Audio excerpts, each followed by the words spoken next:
Hey everyone, in this video we're going to take a look at another short Latin story. So this one's called The Artful Wolf. And like the others I've been doing in this series, it comes from H.J. Hardy's Latin Reader for the Lower Forms in School, which is a textbook or a reader, I guess, from the late 1800s. So what I would always tell you to do when you're using these stories, if you're a student, use them to supplement your textbook. I wouldn't exactly say that they're beginner level. I'd put them more intermediate, at least for my own classroom. You've heard me say that before if you've watched any of these videos.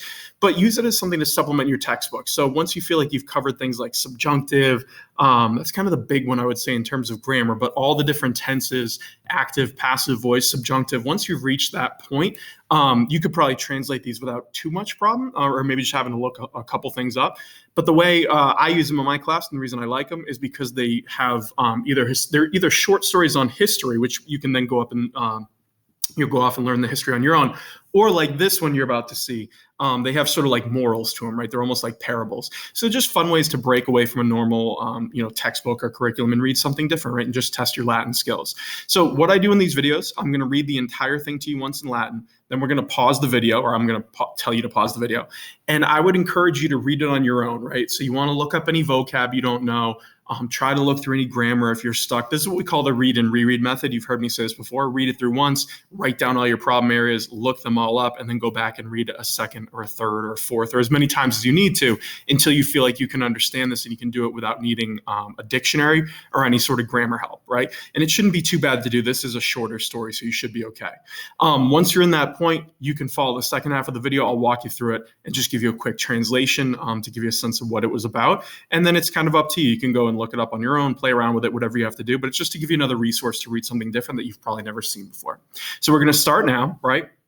I'll read through it. And like I said, I'll tell you to pause in a second. But for now, I'll just read you the entire Latin. So the story goes like this. You have serpens in genti saxo oppressus rogavit, virum praetereuntem, ut asse onus ammoliretur. Policitos in gentem thesaurum si hoc facere. Quod cum vir iste mitis fecisset, non modo promissa non solvit, sed hominem occidere conatus est.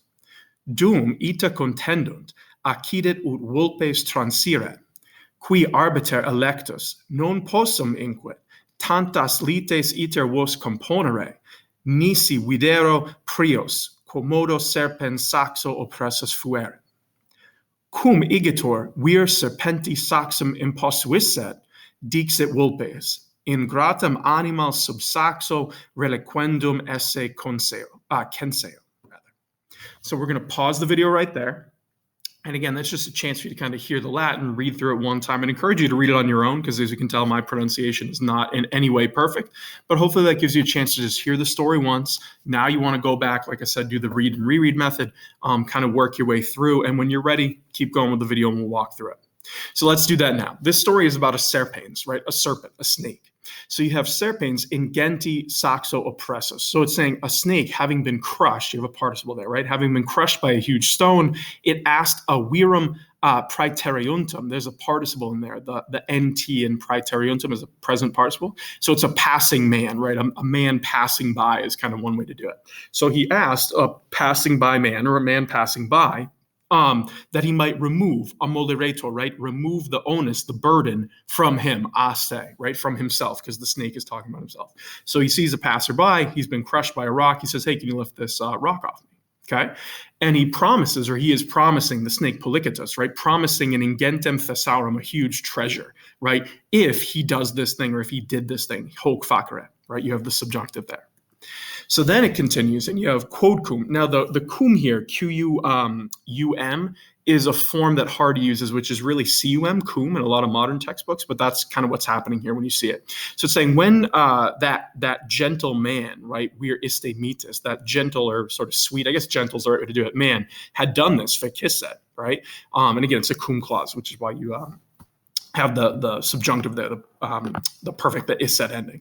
So when he had done this, not only did he sew it? Now, this can mean to loosen. I think what they're going for here, one translation is sort of to kind of pay back is one way. Loosen kind of doesn't really work here. It's better to say that he didn't pay back his promises, right? Promisa, things he promised. So not only did he not pay back his promises, meaning the snake, but he also conatus est occidere. He tried to kill the man, the hominem.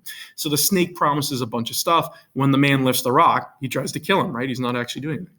Then you have while they were struggling, right? So dumita contenens. While they're struggling, it happened that, right? Accidit is sort of the impersonal. It happened. So it happened that a fox rather, a vulpes, a fox passed by. Okay, so the fox passed by and sees this. Then you have qui arbiter electus. Okay. So the fox who, having been elected an arbiter or a judge, he said, I'm not able, right, componere to settle tantas lites inter vos, such quarrels or disputes between you, unless first, prius, I've seen, right, videro, right, I will have seen, quomodo serpens saxo oppressus fuerit means how, right, the quomodo is how or in what way the snake was crushed, right? Oppressus fuerit, was crushed by the stone or by the rock. So he says, I can't judge how to settle this unless you show me where the snake was, right? When he was crushed by the rock. So you have, therefore, when the man had put imposuis, it had put the saxum, the rock or the stone on the serpent, right? He put it on him again. The fox said, and he said, I think, right, I can say, so I think that an ungrateful animal, right, ingratum animal, should be left, reliquendum, right, that reliquendum essay, it should be left sub saxo, under the rock. So the idea is the snake promises a bunch of stuff, it tries to kill the man, and they trick the snake to going back under the rock. There's sort of a moral here, right, about lying and false promises. Okay, but it's a fun little story. It does have, like I said, subjunctive and a couple different forms in it. So you just want to make sure that you have that sort of under your belt and you've learned it. But if you have any questions at all, you're stuck on anything, put it in the comments below. But again, hopefully it's just a fun little story to break up your normal textbook and read something a little different, maybe get you to think. So there you go. If you have any questions at all, let me know. But otherwise, keep practicing. And the goal at the end of the day is to be able to read this without needing to pause for every word or look up vocab or grammar. If you can hit that point where you feel really good about it, you know you've understood the Latin, you can move forward. Good luck.